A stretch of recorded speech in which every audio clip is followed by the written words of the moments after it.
continue, since apparently that's how it works, metal. Aluminum cans, aluminum foil, aluminum trays, steel, and tin cans can all be recycled. Aluminum has a 100% recycle rate. Aluminum is one of the most recyclable materials and is worth the most money. Americans landfill almost $1 billion worth of aluminum a year. An aluminum can be recycled and back on the shelf in 60 days.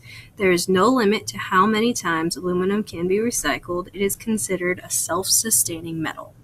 Then we have cardboard. Cardboard is a little difficult because it must be corrugated.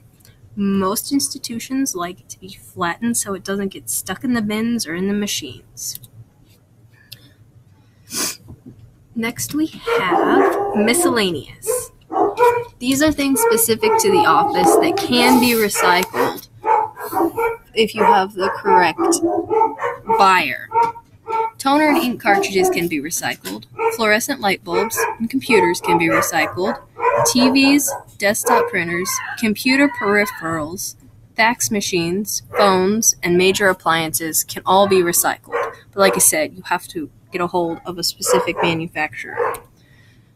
Okay, this is what it becomes. Newspapers become telephone directories, egg cartons, building insulation, construction paper, berry boxes, paperboard, kitty litter, sheetrock, paper plates, countertop, and new newspaper. Unfortunately, the only items on this list that can be recycled again is a telephone directory, construction paper, and new newspaper.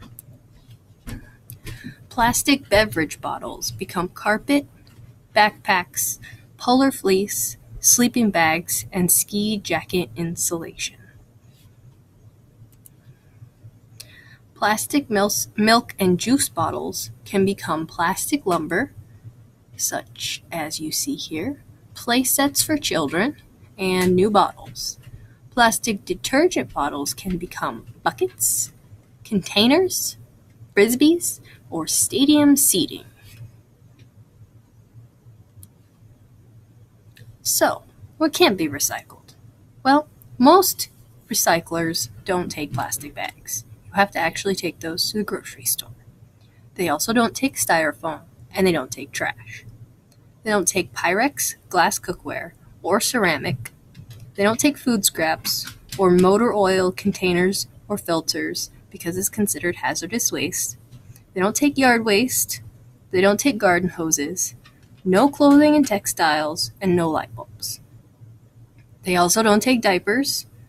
They don't take toys or hangers. They don't take appliances or wood or carpet or shoes or styrofoam. I already said that, but no styrofoam in the recycling. That can be bad. And a good rule to remember is if it's covered in food waste, it's not recyclable. So, some benefits of recycling.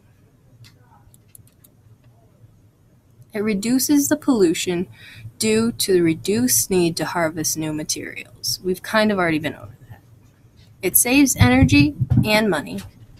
It reduces greenhouse gas emissions from landfills, which leads to less depletion of the ozone. It sustains the environment for future generations and increases domestic security by using domestic materials. We're talking about some creative recycling. In the workplace, we could institute swaps like clothing, movie, and book swaps. It's also important for you to buy used when possible. We can also lessen our footprints by bringing our own silverware to work or having the office provide reusable cups and mugs. Packaging is important that you select products with minimal packaging and buy reusable over disposable. Finally, we're at the review point. Okay, recycling saves resources. We've been over that and over that. Renewable resources are important. Reduces the energy used and pollution associated with extracting and manufacturing raw materials. Recycling also reduces costs. Cost of waste disposal is usually very high. Recycling costs significantly less than trash disposal. It reduces the purchasing and handling costs because the materials being used are not raw. It also improves customer service because recycling shows a business's commitment to environmental protection.